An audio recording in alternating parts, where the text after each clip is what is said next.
हम में से और आप में से बहुत सारे लोग मूवीज, कहानियों और डायरेक्टर्स और एक्टर्स के फैन तो थे ही, लेकिन मुझे ऐसा नहीं लगा था कि इंडिया में कोई ऐसा फिक्शनल कैरेक्टर भी आएगा जिसका फैंडम दुनिया भर में छा जाएगा। और रॉकी भाई की केजीएफ यूनिवर्स इसी बात का जीता जागता सबूत है, जिसके अकेले रिकॉर्ड तोड़ क्रिटिकल और फाइनेंशियल सक्सेस ने ही कन्नड़ फिल्म इंडस्ट्री को एक बहुत ही बेहतरीन पहचान दिलवाई है। और इस मूवी के फैंस दुनिया भर में तो है ही, लेकिन उनमें से बहुत सारे हमारे सब्सक्राइबर्स भी हैं जिन्होंने हमें कमेंट्स में इस टॉपिक को हमें कई बार सजेस्ट किया था, जिसके लिए आप सबका बहुत बहुत शुक्रिया। तो चलिए इसी नोट पर जानते हैं 15 अमेजिंग, माइंड ब्लोइंग और awesome the KGF movies facts, वो भी भारी भरकम स्पॉयलर्स के साथ, क्योंकि आज की इस वीडियो में पता चलने वाला है कि आखिर क्या थी असली कहानी एल डोराडो की और असल में इंडिया में केजीएफ की क्या सच्चाई है। जानेंगे पहली और दूसरी मूवी के behind the scene filming, shooting और सेट क्रिएशंस के बारे में। जानेंगे कि आखिर कहां और क्यों इस मूवी के चलते एक रियल लाइफ क्राइम भी हुआ है। जानेंगे इन दोनों मूवीज के बारे में कि इन मूवीज को कहां पर और कब रिलीज किया गया था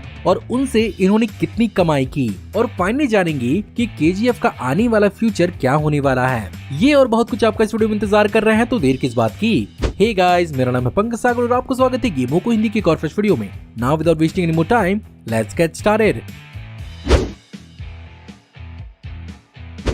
प्रशांत नील, जो दोनों केजीएफ मूवीज के राइटर और डायरेक्टर दोनों हैं, इन्होंने इसकी कहानी को 2014 की अपनी उग्रम मूवी के दौरान ही लिखा था, जिसके लिए वो एक्चुअली एल डोराडो की एक मिथिकल कहानी से इंस्पायर हुए थे, जहां पर एक्चुअली साल 1500 के जमाने में एक रूमर फैली थी कि साउथ अमेरिका में एक ऐसा राजा है जिसके पास एक सोने की बहुत बड़ी एम्पायर है, और इसी सोने पर कब्जा करने और उसे पता करने के लिए दुनिया भर के कई सारे एक्सप्लोरर्स साउथ अमेरिका का चक्कर लगाने लगे, जहां पर बहुत सारे एक्सपीडिशंस हुई, लेकिन यहाँ पर उन्हें कुछ भी नहीं मिला और एल डोराडो बेसिकली एक लेजेंड बन के रह गया। इसके साथ साथ यहाँ पर प्रशांत नील ने क्लासिक वेस्टर्न हॉलीवुड मूवीज जैसे कि the good, the bad and the ugly और फ्यू डॉलर्स मोर को भी एज एन इंस्पिरेशन इस मूवी के लिए लिया था।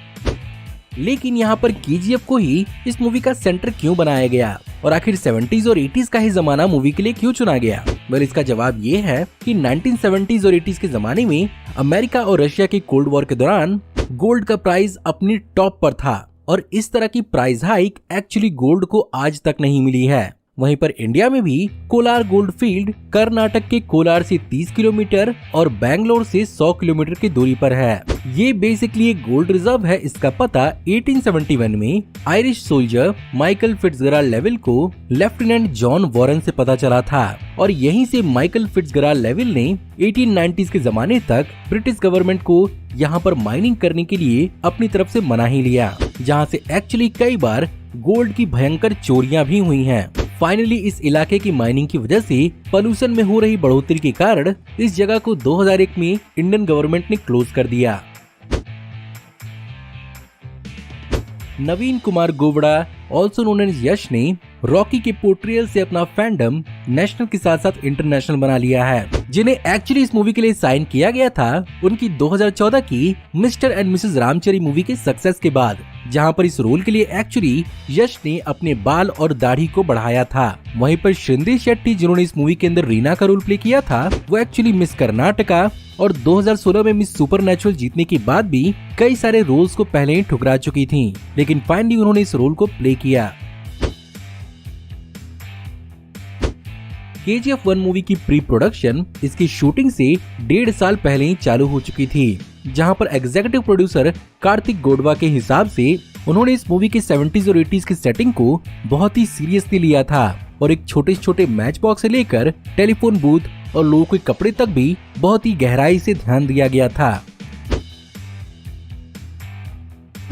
बात करें अगर इस मूवी की एक्चुअल प्रोडक्शन की शुरुआत की, तो इसकी शुरुआत जनवरी के एंड से हुई थी, जहां पर एक्चुअली नॉर्दर्न कर्नाटक के अंदर इसकी मेजर शूटिंग हुई है, जहां पर कई सारे मूवी के लिए सेट्स को बनाया गया था, जिनमें शामिल थे बदामी और केजीएफ के कई सारे इंपॉर्टेंट सेट्स। और जून में एक्चुअली एक बहुत ही भयंकर बारिश के कारण इनमें से एक सेट के डिस्ट्रॉय होने के कारण उसे फिर से बनाना पड़ा था। साथ ही साथ मूवी के लिए यूनिवर्सिटी ऑफ मैसूर की जय लक्ष्मी विलास मेंशन को भी यूज किया गया था, जिसे पार्शियली पेंट भी किया गया था। बात करें अगर इस मूवी के क्रेज की, तो ये मूवी अपनी शुरुआत के साथ ही पूरी दुनिया में फैल गई, जहां पर रिपोर्टेडली इस मूवी को तकरीबन 2460 स्क्रीन पर रिलीज किया गया था, जिनमें से हिंदी के लिए थी 1500 स्क्रीन, 400 थे कन्नड़ और तेलुगु के लिए, 100 थे तमिल और 60 थे मलयालम के लिए। और इस मूवी के एडवांस बुकिंग के हाइप को देखते हुए 16 दिसंबर 2018 को इस मूवी को सुबह 4 बजे रिलीज किया गया था, जिसके बाद से 20 दिसंबर 2018 को इस मूवी को यूएस और इंडिया में हिंदी में रिलीज किया गया था। इनके अलावा अफ्रीका, हांगकांग, न्यूजीलैंड और साइप्रस में भी इस मूवी को रिलीज किया गया था। इसके अलावा 28 दिसंबर 2018 को इस मूवी को मलेशिया में और 4 जनवरी 2019 को इस मूवी को यूनाइटेड किंगडम में रिलीज किया गया। साथ ही साथ 11 जनवरी 2019 को 71 स्क्रीन के लिए इसे पाकिस्तान में रिलीज किया गया और ऐसा करने वाली ये पहली कन्नड़ मूवी बनी थी। इसके बाद भी 31 जनवरी 2019 को इसे 35 लोकेशंस पर री रिलीज किया गया था। साथ ही साथ 1 नवंबर 2019 को कन्नड़ राज्योत्सव में इस मूवी को री रिलीज किया गया कर्नाटक के 25 से 30 सेंटर्स के अंदर, जहां पर इस मूवी का हिंदी वर्जन भी एक बार फिर से 23 से 29 अक्टूबर तक रिलीज किया गया था। ऑफ कोर्स अगर इतनी बड़े हाइप वाली मूवी रिलीज होगी तो उसकी पायरेसी होना तो जायज सी बात है, जिसके कारण ही 18 दिसंबर 2018 को सोशल मीडिया और नेटवर्किंग साइट्स पर इस मूवी के पायरेटेड लिंक्स और कॉपीज सर्कुलेट करने लगी। और यहाँ पर आप लोगों को तो छोड़ ही दीजिए, मई 2020 के अंदर एक लोकल टेलीविजन चैनल ने इस मूवी के कॉपी को इलीगली प्रीमियर करना चालू भी कर दिया, वो भी बिना किसी सैटेलाइट राइट को खरीदे, जिसके कारण यहाँ पर फिल्म मेकर्स ने उस चैनल को एक्चुअली कोर्ट ऑर्डर भेजा। सवाल ये उठता है कि इतना शानदार कैरेक्टर कहीं न कहीं से इंस्पायर्ड तो जरूर होगा। इस बात को ऑफिशियली तो प्रशांत नील ने कहीं से भी क्लैरिफाई नहीं किया है, लेकिन बहुत सारे लोग इस बात को थ्योराइज करते हैं कि एक्चुअली रॉकी को 90s के कर्नाटक के गैंगस्टर राउडी थंगम पर मॉडल किया गया था, जिसके गैंग का नाम उसके माँ पॉली के नाम पर पॉली गैंग था और वो भी अपने माँ से बहुत ज्यादा इंस्पायर्ड और उन्हें प्यार करता था। एंड एक्चुअली इसका भी शौक सोने से जुड़ा हुआ था, लेकिन ये एक्चुअली ज्वेलरी शॉप्स को लूटा करता था, जहाँ पर ये एक्चुअली खुद वीरप्पन से इंस्पायर्ड हुआ था, जहाँ पर केजीएफ के माइनिंग वर्कर के साथ ये भी नरमी दिखाता था और अपने लूटे हुए शेयर्स को उनके साथ बांटता भी था। इवेंचुअली 97 में पुलिस ने इसे इनकाउंटर में मार दिया था और चैप्टर 1 के रिलीज होने के बाद चैप्टर 2 के रिलीज के दौरान उसकी माँ पॉली ने इस मूवी को रिलीज होने से रोकने की कोशिश करवाई थी, क्योंकि उसके हिसाब से मूवी ने उसके बेटे के कैरेक्टर को बहुत ही निगेटिव तरीके से दिखाया था। लेकिन प्रशांत नील ने इस बात को डिनाई किया है कि उन्होंने कोई भी इंस्पिरेशन राउडी थंगम से ली थी। सेकंड मूवी में हमने कई सारे ऑसम और आइकॉनिक डायलॉग्स को सुना था, जिनमें से रॉकी के कई सारे आइकॉनिक और ऑसम डायलॉग को यहाँ पर खुद यश ने भी लिखा था, जो एक्सप्लेन करता है उनके इस कैरेक्टर को लेकर पैशन को।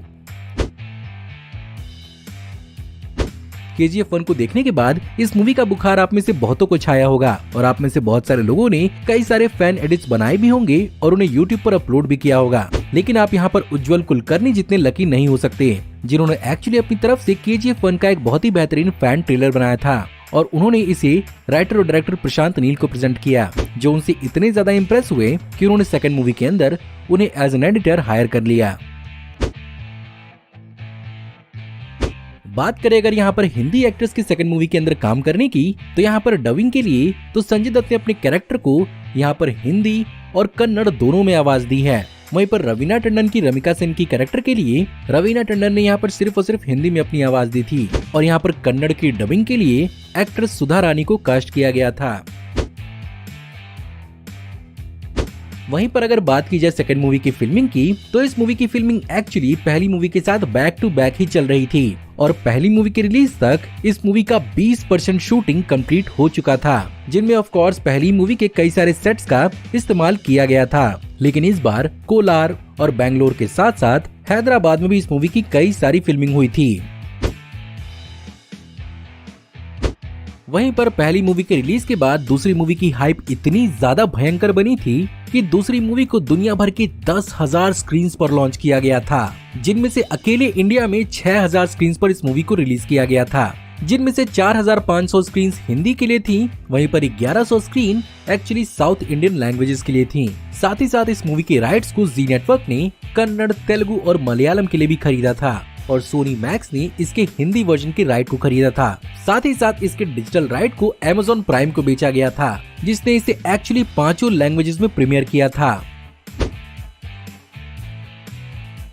वहीं पर अगर बात की जाए क्रिटिकल और फाइनेंशियल अचीवमेंट्स के बारे में, तो यहाँ पर ये तो अपने आप में ही एक अलग कहानी है, जहाँ पर पहली मूवी को एक्चुअली 80 करोड़ के बजट पर बनाया गया था, जो एक्चुअली उस समय कन्नड़ इंडस्ट्री की सबसे ज्यादा महंगी मूवी थी और इस बजट पर इसने 250 करोड़ रुपए की कमाई की थी। वहीं पर अगर बात करें सेकंड मूवी की, तो ये नंबर तो और भी इंसेन तरीके से बढ़ा, जहां पर इस मूवी को टोटल 100 करोड़ के बजट पर बनाया गया था और इसने पहले ही दिन में 164 करोड़ रुपए कमाकर अपने बजट को सरपास कर लिया, जिसके बाद से इसकी रफ्तार बढ़ती ही चली गई और 14 दिन के अंदर अंदर इस मूवी ने वर्ल्ड वाइड 1000 करोड़ रुपए की कमाई की थी और ये इंडिया की चौथी मूवी बनी जिसने 1000 करोड़ का मार्क क्रॉस किया था और ऑन द टोटल इस मूवी ने 1200 करोड़ रुपए के आसपास की कमाई की थी। वहीं पर अगर बात करें क्रिटिकल परफॉर्मेंस की, तो यहाँ पर KGF चैप्टर 1 इंडिया में तो कम से कम बहुत बेहतरीन साबित हुई थी, जहाँ पर इसे 2018 के कर्नाटक स्टेट फिल्म अवार्ड्स के अंदर इसे बेस्ट म्यूजिक डायरेक्टर और बेस्ट आर्ट डायरेक्टर का अवार्ड मिला था।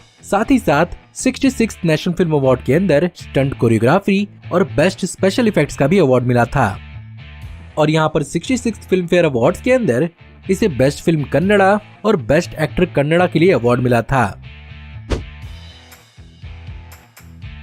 वहीं पर ऑफ कोर्स फ्यूचर की बात की जाए तो चैप्टर 2 के पोस्ट क्रेडिट सीन के अंदर ही हमें चैप्टर 3 का कंफर्मेशन तो मिल ही गया था, जिस पर डायरेक्टर प्रशांत नील ने कमेंट करते हुए कहा था कि अगर ये फ्रेंचाइजी लोगों को पसंद आएगी तो वो इसे और भी ज्यादा आगे बढ़ाएंगे एंड ऑफ कोर्स इस बात में तो कोई शक नहीं है। और यहाँ पर एक्चुअली प्रोड्यूसर कार्तिक गोबड़ा के हिसाब से इसकी सीक्वल डेवलपमेंट में है और प्री प्रोडक्शन इसकी चालू हो चुकी है और यहाँ पर यश और प्रशांत नील इसके इनिशियल कॉन्सेप्शन पर काम चालू कर रहे हैं और होपफुली अक्टूबर 2024 में रिलीज हो, जहाँ पर इसे मार्वल की तरह ही एक सिनेमैटिक यूनिवर्स बनाने का हिंट दिया गया था। वैसे फिलहाल प्रशांत नील ने इस फ्रेंचाइजी से थोड़ा सा ब्रेक लिया है, जिसके कारण हो सकता है कि इसके अपडेट हमें आने में थोड़ा लंबा टाइम भी लग जाए।